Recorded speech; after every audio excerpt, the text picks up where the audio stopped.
My name's Janee Zakoren, and I'm the Assistant Curator of Carnivores at the Denver Zoo. I was really excited to learn about the Denver Zoo's AIP program, as it's a community-focused program where it gets students involved in inquiry and community and conservation, and this seemed like a really great fit for me to be able to apply my passion of consumer education. As a keeper, I really focused a lot of my energy on getting guests excited about what they can do at home as a consumer, making good choices so that they can help preserve wildlife. But as my job changed here at the zoo, I was now in a larger community focus, and I realized that the zoo itself was my community. And when we're looking at consumer behavior, we look at individual guest behavior, and that is one small percentage of what actually creates a footprint and environmental impacts.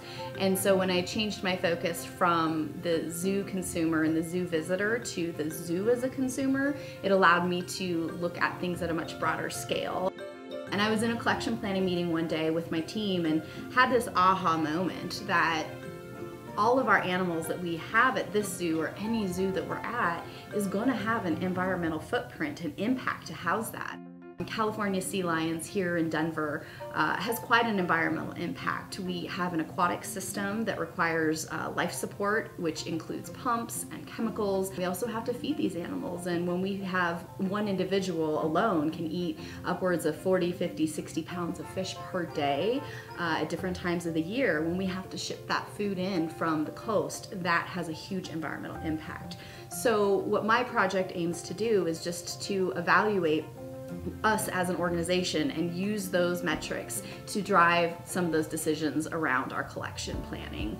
I think the coolest thing about this program and Project Dragonfly and Denver Zoo's AIP program is that it really has allowed me to open up my eyes as to what my community focus is and really put forth my ability to get consumers, whether you're individual or organizational consumer, to make good choices or the best choices that they can within their control so that they can help preserve wildlife, because ultimately that's what we're here for. And we know it's complicated, we know it's hard, you can't break down every little thing. It's hard as an individual consumer if you have barriers in place that doesn't allow you to compost at home, or it's difficult to recycle.